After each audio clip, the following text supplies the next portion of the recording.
لیکن یہ کہ امام مہدی کی حکومت قائم کرنے کے لیے کون لوگ آئیں گے؟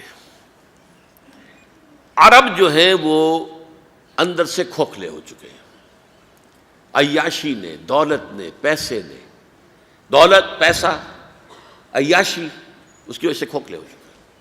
یہاں میں آپ کو دو حدیثیں سنانا چاہتا ہوں۔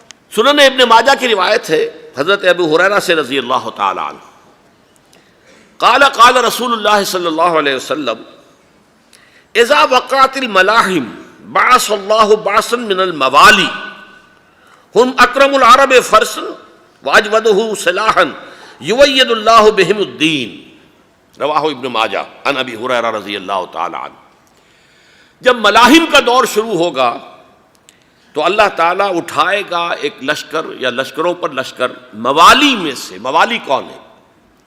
عربوں نے جب فتح کیا تھا اس پورے علاقے کو خلافت راشدہ کے دوران، اور پھر وہ لوگ جو ہے، ایک رائے تو یہ تھی کہ انہیں غلام بنایا جائے سارے آبادیوں کو، لیکن یہ کہ حضرت عمر کا اجتہاد تھا، اس کے مطابق جو ان کو غلام نہیں بنایا گیا تو وہ موالی کی حیثیت رکھتے ہیں۔ عربوں میں دم نہیں ہے، موالی میں سے لشکر اٹھیں گے کہ جو در حقیقت حضرت مہدی کی حکومت کو قائم کریں گے۔ دوسری حدیث سنیے، عن عبداللہ ابن الحارث رضی اللہ تعالی عنہ، اور یہ ابن ماجہ کی روایت ہے، قال قال رسول اللہ صلی اللہ علیہ وسلم یخرج الناس من المشرق فیوطئون للمہدی یعنی سلطانہ، لشکر نکلیں گے، لوگ آئیں گے مشرق سے، اور وہ حضرت مہدی کی حکومت کو جمائیں گے اور قائم کریں گے۔ اب ذرا نوٹ کیجئے کہ جزیرہ نما عرب کے مشرق میں کون سے ملک ہیں؟ تین: ایران، افغانستان، پاکستان۔ یہ تین سالڈ مسلم ممالک، مسلم آبادی اکثریت۔ ویسے تو یہ کہ آگے ہندوستان میں 20 کروڑ مسلمان ہیں، لیکن وہ 20 کروڑ جو ہے وہ تو 80 کروڑ کے اندر تحلیل ہو جاتے ہیں غیر مسلموں میں، لیکن یہاں جو معاملہ ہے یہ غالب اکثریت کے۔ ان میں سے ایران کا معاملہ جہاں تک ہے، نمبر ایک یہ کہ وہ شیعہ عقائد کے حصار میں بند ہے، اس سے ادھر ادھر ہونا اس کے لیے ممکن نہیں۔ حدیث میں یہ بھی آتا کہ اصفہان سے 70,000 یہودی دجال کا ساتھ دیں گے۔ لیکن بہرحال خراسان ایک صوبہ ہے افغانستان کا اس وقت بھی، شمال مشرقی کونے میں، مجھے امید ہے وہاں سے خیر کی، کیونکہ خراسان کا لفظ وہاں پہ شامل ہے، اور حضور کی حدیث میں بعد میں آپ کو سناؤں گا کہ خراسان سے فوجیں چلیں گی جو یروشلم کو دوبارہ حاصل کریں گی، فتح کریں گی۔ جیسے پہلے یروشلم کھویا عربوں نے تھا، دوبارہ حاصل کیا تھا کرد نے، کرد خون صلاح الدین ایوبی رحمۃ اللہ علیہ، ایسے اب پھر عربوں نے کھویا ہے، لیکن لینے والے خراسان سے لشکر آئیں گے۔ یخرج من خراسان رایات سود لا یردھا شیء حتی تنصب بإیلیا، خراسان کے علاقے سے کالے علم لے کر لشکر چلیں گے جن کے رخ کو کوئی موڑ نہیں سکے گا جب تک کہ وہ جا کر یروشلم میں نصب نہ ہو جائے۔ اس کے بعد نام آتا ہے پاکستان کا۔ یہ ہے میری اور آپ کی داستان، اور یہ ہے سبب جس کی وجہ سے کہ میں آپ سے یہ گفتگو کر رہا ہوں۔ اصل میں تو کس لیے؟ محض ایک علمی استفادہ، محض اپنی بات آراء کو ظاہر کرنے کا شوق نہیں، بلکہ یہ کہ اپنی ذمہ داری ہم پہچانیں کہ ہم کس مقام پر کھڑے ہیں۔ دیکھیے، اس پاکستان کے بارے میں یا ہندوستان کے بارے میں علامہ اقبال نے کہا تھا اپنے ترانہ ملی میں، میر عرب کو آئی ٹھنڈی ہوا جہاں سے، میرا وطن وہی ہے، میرا وطن وہی ہے۔ اور مجھے بتایا گیا کہ سنن ابی داؤد میں یہ روایت موجود ہے کہ حضور نے فرمایا کہ ہندوستان کی طرف سے مجھے ٹھنڈی ہوا آتی ہے، اگرچہ مجھے وہ حدیث ابھی نہیں ملی ہے، لیکن حزب التحریر کا ایک کارڈ مجھے ملا تھا، تو اس میں اس حدیث کا اور اس میں ابو داؤد کا روایت کا حوالہ موجود تھا۔ لیکن میں جو چیز آپ کو بتا چکا ہوں وہ یہ کہ الف ثانی کا پورا تجدیدی کارنامہ اس ہندوستان کی سرزمین میں ہوا۔ مجدد الف ثانی شیخ احمد سرندی، شاہ ولی اللہ دہلوی، سید احمد بریلوی، وہ تو ہمارے پاکستان میں آ کر جو ہے ان کا خون جذب ہوا ارض پاکستان میں۔ پھر شیخ الہند مولانا محمود حسن۔ تحریک خلافت چلی تو صرف ہندوستان میں چلی اور کہیں نہیں چلی۔ آزادی کی تحریک چلی پوری دنیا میں، وہ نیشنلزم کی بنیاد پر چلی، ملے نیشنلزم، عرب نیشنلزم، ترک نیشنلزم۔ ہمارے ہاں چلی تو اسلام کے نام پر، پاکستان کا مطلب کیا؟ لا الہ الا اللہ۔ پھر پاکستان قائم ہوا معجزے کے طور پر، بلکہ نازل ہوا ہے لیلۃ القدر میں، انا انزلناہ فی لیلۃ القدر، جیسے قرآن نازل ہوا لیلۃ القدر میں، یہ پاکستان بھی نازل ہوا لیلۃ القدر میں۔ اس کا برقرار رہنا ابھی تک معجزہ ہے. ہندو یہ سمجھتا تھا، کانگریس سمجھتی تھی کہ جھٹپٹ ختم ہو جائے گا. پھر یہ کہ اس کا قرارداد مقاصد کا پاس ہو جانا، مزید بھی اور اضافی دفعات دستور میں آ جانا، اب کمرشل انٹرسٹ کو ربا قرار دے کر حرام قرار دینا، یہ سارے لینڈ مارکس ہیں کہ جو اشارہ کر رہے ہیں کسی چیز کی طرف، معاملہ کدھر جا رہا ہے.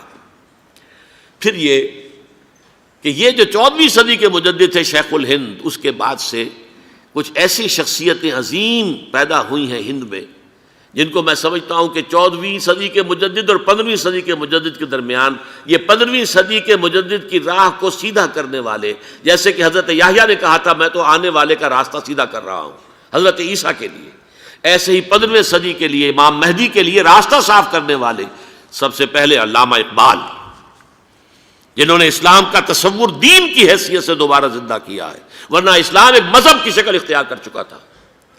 پھر مولانا مودودی، مولانا ابوالکلام آزاد حکومت الہیہ کے نعرے کے ساتھ میدان میں آئے. یہ اقبال نے جو تصور پیش کیا تھا اس پر عملی جد و جہد کے لیے حزب اللہ قائم ہوئی. نوٹ کر لیجئے 11 برس کا فرق ہے عمر کا علامہ اقبال کے اور ابوالکلام کے. اور 1913 میں جب حزب اللہ قائم کی ہے اس وقت علامہ اقبال کی ملی شاعری اپنے عروج کو پہنچ چکی تھی. پھر یہ کہ علامہ اقبال کے بعد تعمیل جو ہے اس کام کی وہ ابوالکلام نے کی، لیکن روایتی علماء کی شدید مخالفت کی وجہ سے وہ بددل ہو کر چھوڑ گئے، کانگریس میں شامل ہو گئے، بساط جو ہے حزب اللہ کی انہوں نے لپیٹ دی. پھر مولانا مودودی آئے، انہوں نے وہ ڈور جو ہے اس کا سرا تھاما، جماعت اسلامی قائم کی حکومت الہیہ ہی کے قیام کے لیے. اگرچہ میرے نزدیک یہ کہ وہ انتخابی اور ایک قومی سیاست کی ایک جماعت بن کر پاکستان میں جو ہے دلدل میں پھنس گئی ہے، اب ہم اس کی کوشش کر رہے ہیں تنظیم اسلامی اور یہ تحریک خلافت جس کے تحت یہ جلسہ ہو رہا ہے. یہ ساری چیزیں وہ ہیں کہ آپ کو سوائے پاکستان کے اور کہیں نہیں ملیں گی پوری دنیا میں. معلوم ہوتا ہے کہ پاکستان کو بہت بڑا رول پلے کرنا ہے اس میں. اور اس کے ساتھ اب جمع کر لیجئے افغانستان کی عمارت افغانستان، اسلامی عمارت افغانستان قائم ہو چکی ہے. یہ پچھلے 20 سالوں میں جو کچھ وہاں ہوتا رہا ہے اس سے پہلے تصور نہیں ہو سکتا تھا. علامہ اقبال کے فرزند بھی دیکھ کر آئے ہیں، تو اگرچہ وہ خود میں سمجھتا ہوں کہ خاصے انہیں آپ لبرل کہیں، آزاد خیال کہیں، لیکن اس درجے متاثر ہو کر آئے تھے کہ انہوں نے یہ کہا افغانستان میں جو میں نے حالات دیکھے ہیں کہ اگر 2-4 اور مسلمان ملکوں کے اندر یہ نظام قائم ہو جائے تو پوری دنیا مسلمان ہو جائے گی. یہ سب کچھ کیسے ہو رہا ہے؟ یہ آنے والے دور کی جھلکیاں ہیں. Coming events are casting their shadows before. یہ سب بتا رہے ہیں کہ پاکستان افغانستان کو مل کر اس میں کوئی عظیم رول پلے کرنا ہے. اور اس کے ضمن میں اب میں علامہ اقبال کے بارے میں آخری بات کہہ رہا ہوں. علامہ اقبال کے بارے میں عام یہ خیال ہے، انہوں نے اپنے خطبات میں مہدی کا اور نزول مسیح کا، حالانکہ میں کل پڑھ رہا تھا مولانا سید احمد اکبر آبادی رحمۃ اللہ علیہ کا ایک مقالہ ان کا کہ علامہ اقبال نے ابن خلدون کے بارے میں یہ کہا ہے کہ مہدی کا اور نزول عیسیٰ کا دونوں کا انہوں نے انکار کیا ہے، حالانکہ ابن خلدون نے نزول عیسیٰ کا انکار نہیں کیا، صرف مہدی کا انکار کیا ہے. بہرحال علامہ اقبال نے خطبات میں انکار کیا ہے. لیکن یہ کہ اپنی شاعری کے اندر میں چیلنج کرتا ہوں کسی بڑے سے بڑے اقبال شناس کو، ان کا یہ شعر ذرا سنیے: خضر وقت از خلوت دشت حجاز آید بروں، کارواں زی وادی دور و دراز آید بروں. خضر وقت، امام وقت، رہنمائے وقت، قائد وقت، خلوت دشت حجاز، حجاز کی صحرا کی کسی خلوت گزینی سے نکل کر باہر آئیں گے.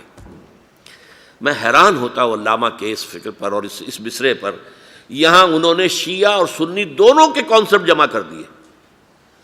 شیعہ کا کانسیپٹ یہی چھپے ہوئے کسی غار میں وہاں سے برآمد ہوں گے، اور ہمارا کانسیپٹ میں ام سلمہ رضی اللہ تعالیٰ عنہ کی حدیث سنا چکا، چھپے ہوئے ہوں گے وہ وہاں پر، مدینے سے نکل کر آ کر مکے میں چھپ جائیں گے.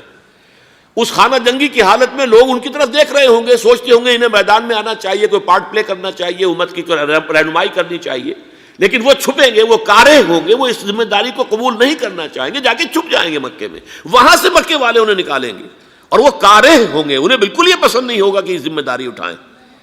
تو خضر وقت از خلوت دشت حجاز آیت بروں، کارواں زی وادی دور و دراز آیت بروں. کارواں جو چلے گا ان کی مدد کے لیے اس وادی دور و دراز، اس زی عظیم وادی دور و دراز، یہ وادی سندھ ہے۔ وادی سندھ جو ہے ہم سمجھتے ہیں کہ صرف یہ پاکستان اور پنجاب جو ہے یہ اس میں شامل ہے، سندھ اور پنجاب نہیں، افغانستان کا پورا مشرقی علاقہ اس میں شامل ہے۔ جیسے دریائے جہلم سندھ میں جا رہا ہے، جیسے دریائے گلگت سندھ میں آ کر ملتا ہے، جیسے دریائے چناب اور راوی اور جہلم اور یہ سب جا رہے ہیں اور آ رہے ہیں، اسی طرح دریائے کابل کہاں سے آ رہا ہے، دریائے گومل کہاں سے آ رہا ہے، ٹوچی کہاں سے آ رہا ہے، یہ سارا جو ہے ڈرین جو ہو رہا ہے ایسٹرن جو ہے پارٹ آف افغانستان، یہ سب وادی ہے۔ اس وادی کے یہ دو حصے ہیں، ایک حصہ جو ہے یہ ادھر پاکستان میں ہے اور اسی وادی کا دوسرا حصہ جو ہے وہ افغانستان میں ہے۔ کارواں زی وادی دور و دراز آیت بروں، کارواں چلے گا یہاں سے، یخرج ناس من المشرق یؤتون للمہدی یعنی سلطان ہی، مشرق سے فوجیں چلیں گی کہ جو مہدی کی حکومت قائم کریں گی، اور یخرج من خراسان رایات و سود، اور خراسان سے سیاہ پرچم چلیں گے کہ جن کا رخ کوئی موڑ نہیں سکے گا، حتیٰ تنصب بإیلیا، یہاں تک کہ وہ جا کر یروشلم کے اندر نصب ہو جائیں گے۔ حضرات، میں ایک میری گفتگو کا حصہ باقی تھا لیکن میں اسے چھوڑ رہا ہوں، اس لیے کہ گلوبلائزیشن جو اس کی ہوگی، جو خلافت علی منہاج النبوہ کی تجدید کامل حضرت مہدی کے ہاتھوں عرب میں ہوگی، اس سے پہلے اس کے لیے محنت، کوشش، جد و جہد پاکستان اور افغانستان میں ہو چکی ہوگی جو اسے سپورٹ کرے گی اور وہاں جا کر حکومت قائم کرے گی۔ اس کے بعد گلوبلائزیشن کا جو مرحلہ اس کا ہے وہ حضرت مہدی کے ہاتھوں نہیں ہے، وہ حضرت عیسیٰ ابن مریم ان کے نزول کے بعد ہے، جن کے نزول کے بعد دجال کا خاتمہ ہوگا اور یہودیوں کا استیصال ہوگا۔ مسلمانوں پر بھی بڑی تکالیف عربوں پر آئیں گی، شدائد آئیں گے، لیکن یہ وہ میں حصہ ملتوی رکھتا ہوں کسی دوسری محفل اور کسی دوسری مجلس اور نشست پر۔